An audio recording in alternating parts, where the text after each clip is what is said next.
In the last hour, Iraq has recalled its ambassador from Tehran to discuss Iran's attack on Erbil in the north of the country. The United States has also commented on the ballistic missile attack launched into Iraq by Iran's Revolutionary Guards. They've described it as reckless and imprecise. Well, the US military said it had tracked the strikes, which Iran claims had destroyed anti-Iranian targets, including what it called an Israeli spy headquarters. Now, Israel hasn't commented. This was one of the buildings that was hit near Erbil in the Kurdish region of the country. Local officials there said that 4 people were killed. Well, let's go live now to our Middle East correspondent, Hugo Bachega. Hugo, can you tell us more about what we know about this attack? Yeah, we don't have many details, but there was a statement from the Iranian Revolutionary Guard saying that they had targeted anti-Iranian terrorist groups, and in Erbil they said they had hit an Israeli spy base. There hasn't been any reaction from the Israelis. 4 people were killed in Erbil when houses were hit. There were loud explosions overnight as a result of those attacks.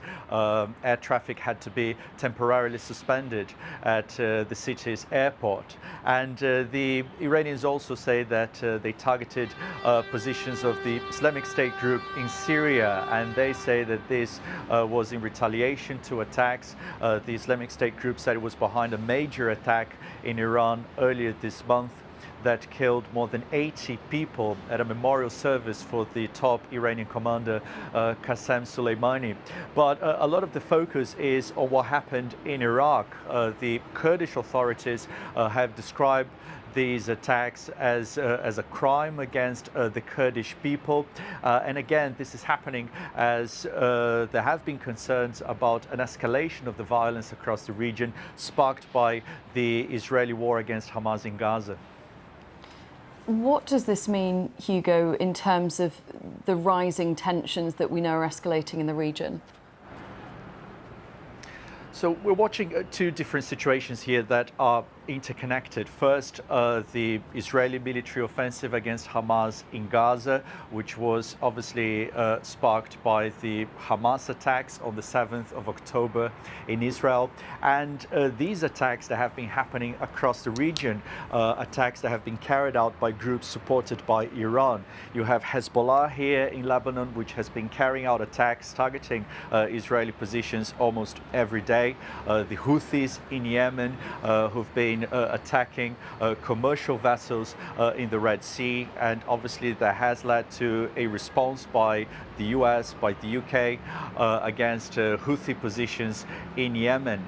And there have been attacks by other factions and groups targeting American bases and American locations in Iraq and in Syria. And all those groups are part of the so-called Axis of Resistance, which is this alliance of forces supported by Iran across the region. So there have been concerns that this violence could escalate into a wider regional conflict.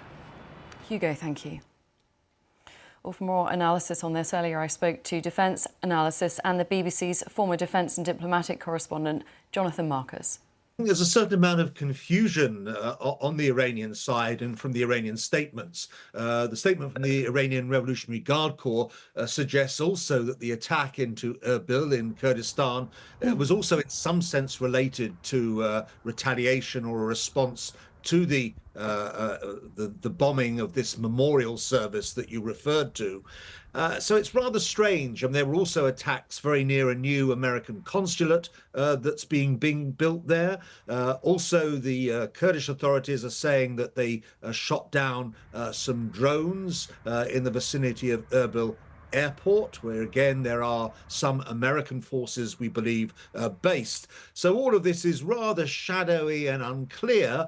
But it suggests, of course, another worrying factor that potentially, of course, here the Americans and the Iranians directly could come into confrontation. We know over recent months there have been a large number of Iranian-sponsored attacks on US bases in the region, but these have been actually carried out by proxy groups in Iraq and elsewhere, who to some extent take their orders from Tehran. But these weapons were actually fired by the Iranians, both at targets, as you say, in northern Iraq and also, of course, in Syria.